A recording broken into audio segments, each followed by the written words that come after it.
dam chiang ha mo thong hi ku lai su jun ni hai ti thong pang thal ngai ti ding in kani som chan ha mai ngun tha bol si lai lu ron se ma kwa kan dir bun chu ral sam de CDF zo phei bun pi bun thak ruang a zo phei ram ngandam nak sung a secretary twan liao mi mai van to chin a thi menu par ru khiam an tuar chiar ram than tlang peng zo phei ram a shambun in fado than na ka bitak te in a chol chang cho ma mi chiar ram chawza chung tal CDF zo phei bun pi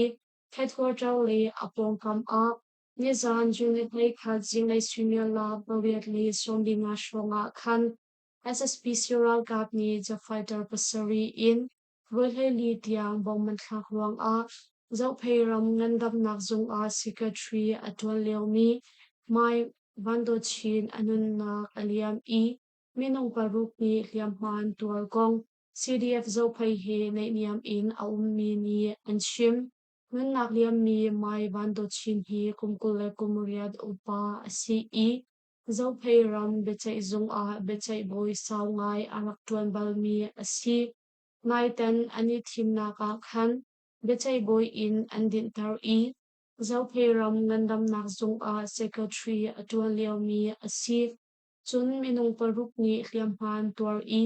chu chung a minung pali hi an hliam ma afa ngai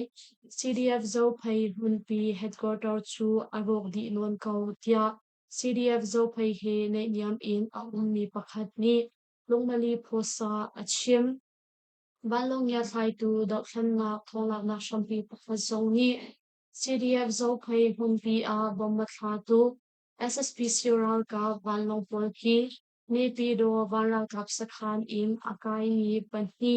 Methela varal kap sakhan in akai mi pakhat tada u varal kap sakhan in akai mi panhi le magoi varal kap sakhan in akai mi panhi ti in adilak fon ja fighter pasari asi I voi thai ni tiang bomman thak tia longmali posa achimre CDF Thentlang Ranger Camp Pakhat a SSP Sural Kapni Shriamngan in Boyruk Anta Chiaram Thentlang Peng a Shambun in Paudo Thanna ka Bitakti in Achol Chang Choma mi Chiaram Choza Chungtal CDF Thentlang Ral Kap Ranger Camp Pakhat Chu Nizan Junilai Khat Zinglei Thawngchimnak Paruk Shonga Khan SSP Sural Kapni Shriamngan in Boyruk Tiang Anka Than Kong Thai Si Ral Mai Thonglak Nak Shampi Pakhat ni chun Auto Tlang le Apong Kam I a ummi Alu Hun a Umhun Khwar mi SSP Sural Kapol ni Kan Ranger Camp Pakhat a Somruk MM Shriamngan in Boyruk Tiang an kan ka than na in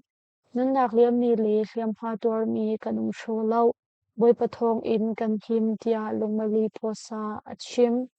Junior Shah Chusui Lam Heni Shonga Khan Thantlang Kopi a Alut Chapni SSP Sural Kapol le Thantlang Kopi a Umhon Arak Khortia mi SSP Sural Kapol ni CDF Thantlang Ranger Camp Pakhat a Dron Pathum in Boman Thak I Minung Nun Nak Liam mi le Liam Tuar mi Anum Follow na in An in tu chu Arok Ngai Tia Thai Si Tangzar le ramthal khokar a mi zaiti ngari lo mi ruakvan hi an hu khwami ni an hui na chir ram falam hakakar I a ummi falam peng tangzar khwa le ramthal khokar a mi zayan si ti ngal khori lo mi minung patni ruak an hu gong khwatong tol chungmi ni lungmali phosa an shim nezan junil hei khat a hakha khopi a ador mi Falam peng dol chungmi chiu khat chu khwa lei a an kyo than na I tlangzar khwa le ramthlau khokar a atu bantuk in athi mi minung patni ruak an hu na hi asi tlangzar khwa bi pakhat ni chun nizan a khan kan khwa a dol chungmi chiu khat kan klung I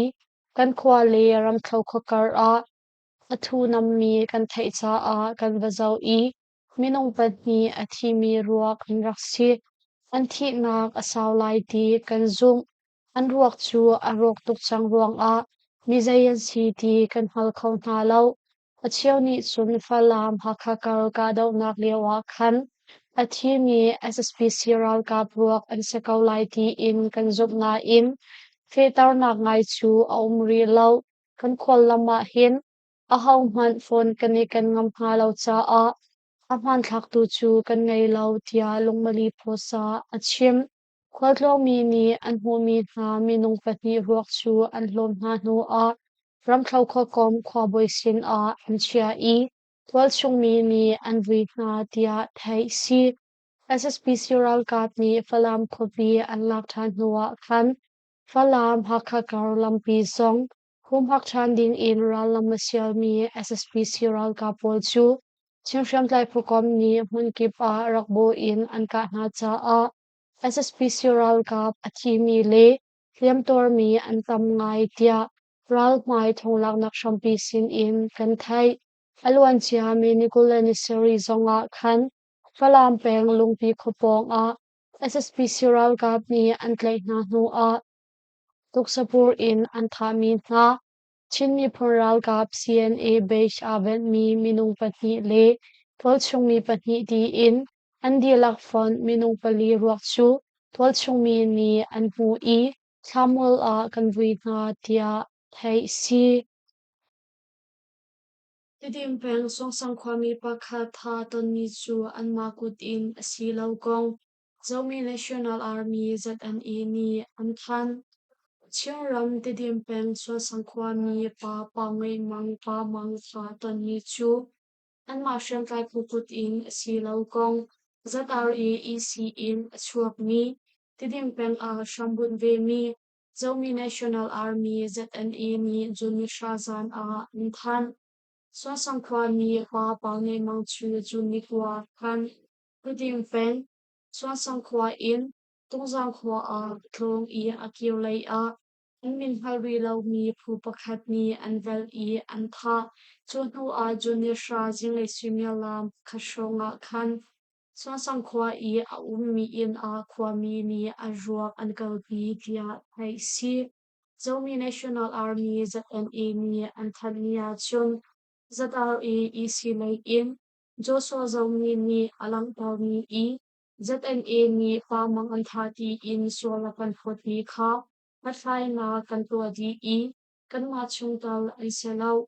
kan ni chu pamang tha atom ni kha ral mai kal kan ni din chung ni, ral lay jo chang na ke pe lai in kan ni din ni si I, kasakhan a kan ni din ha liao si, chu cha a hi ko he hin pe tlai nak zai man kan ngay lau, pamang hi ZREC adir kam tu le, khazang a pe tu pakhat a CE, ZNA kan diop han zonga khan,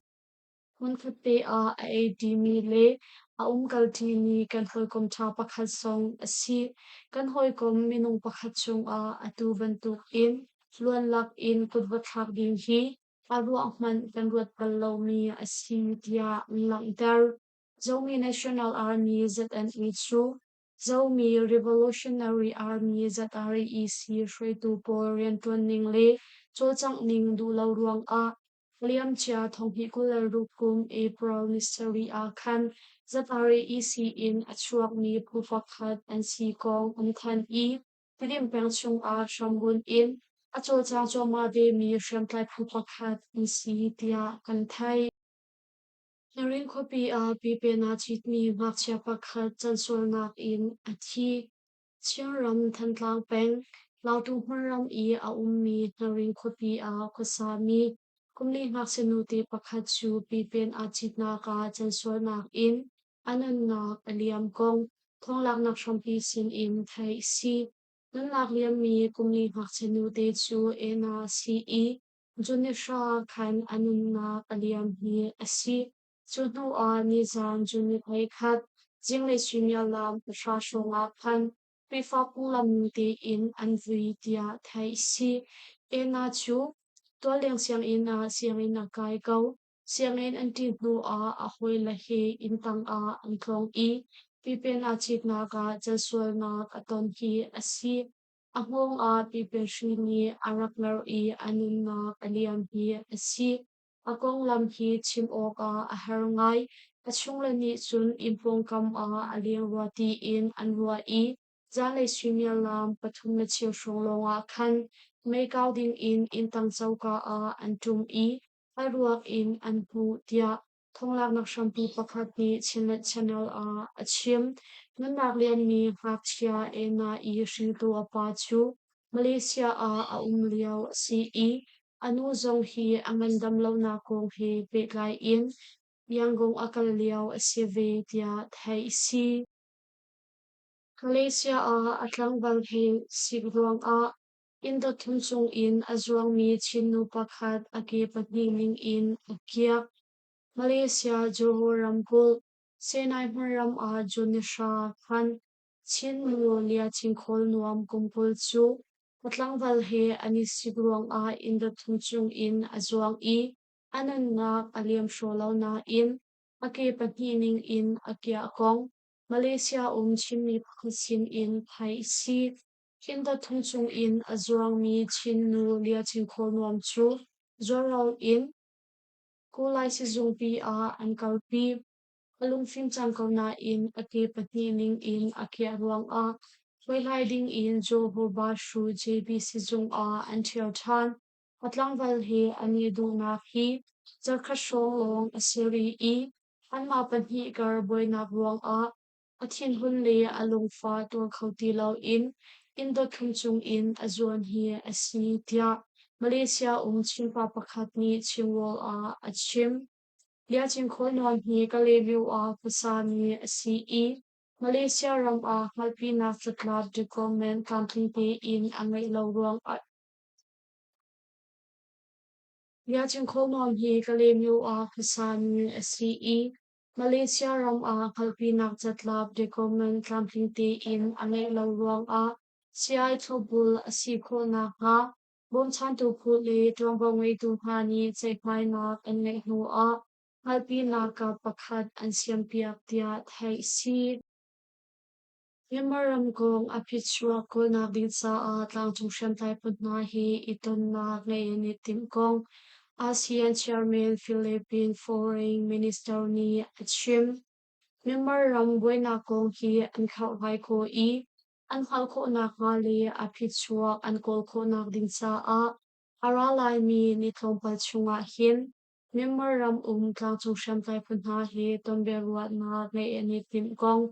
ASEAN Chairman Philippine Foreign Minister Teresa Lazaro ni Junisha a Chintia Realtor Thawngchimnak ni Athan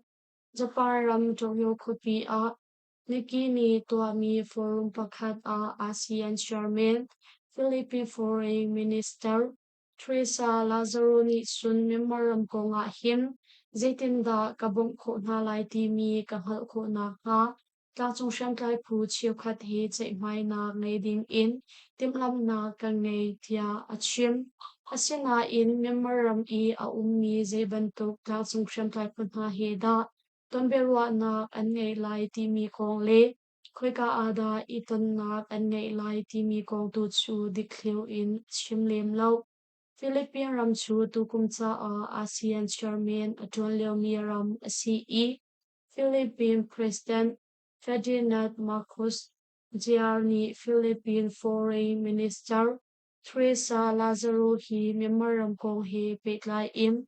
ASEAN Special Envoy a achimi asi as a special guard ni thonghe ko lakhat kum a sham in nol ngai mak alak mi dulo nak alang tar tu sol nak ngai lau tol chung mi na chu kuksapur in an tha na ruang a dalkhan nak shem tlai tang ti phu na anital nak ram chung boy nak chu pezul in afak chin lang mang chupian a SSP Siral Kat ni thonghi kul lakhat kum a sham in nol ngai nak lak nu in ASEAN ni member ram kong apichua kol nak din sa a natlak nak kun na an ngay ni chu SSP Siral Kat ni an tlamkin ko lau ruang a ASEAN tonpum na ka SSP Siral Kat panital khauti lau alwan chia April ni sha khan mi ang mai ni Kristen Rian a khin nu in Kristen a chawlhan ding in le ASEAN tonpum na ka atal khove na ha chei mai na ngay ding in Thailand Foreign Minister, Malaysia Foreign Minister Le, Indonesia Foreign Minister Chu, Member Ram a tlong ding in an som chang ha I, Nepido a ane tong chang ha, Chunho a Lao Foreign Minister Zong an som be I, Junil hei ni il hei thum tiang, Nepido a apan lai tia thai si. Salim peng a SSP Siral kat ni tual chung ni nupan ni an tlek shrim na kum song nga nu pakhat song may thal in an ka magwerang chan Salim peng maji singkwa chu ralam sial ni SSP Siral kat ni an lupno I tual chung ni nupan ni an tlek shrim na gong tual chung ni li Salim peng thong lang nak shrampi ni nizan a an shrim Junisha a kan Salim peng Taoyang Khwa Electrical Substation a Shambun mi SSP Siral Kat ni Maji Sing Khwa an Luto I Kumsom nga upat Nupakhat chu Metal in ang kapin a Tol chung ni Nupan hi song an tlai shrim pa tia thai si SSP Siral Kat ni Maji Sing Khwa an Luto liawa hin Kumsom nga upa Nupakhat chu Metal in ang ka Chun adang machi singkwa mi nu panhi zong an tlai shrim na chupian a minaw pa pakhat zong tlai I fak ngai in an shem tual chung ni ha ungak in kam ngai zong an khang I adang tual chung ni an tlai ni ha zong anum kaw na in kan zam mak adan di ruang a in zai zat an khang kong le minung zai zat an tlai ha kong tu chu dikliu in kan hal khau ri lau Maji Singkhwa le apong kam a SSP Siral ka pol pezul in munun khor kauri tia Tol chung mi le Salim pem tholang nak shampi ni chun khati ta an shim atu bantuk in SSP Siral ka ni Maji Singkhwa le apong kam a ralam an sil ruanga chun ka sui khwa le si sui khwa tal in Tol chung mi thong leng chu ahim nak mun kol in an zam na tia hai si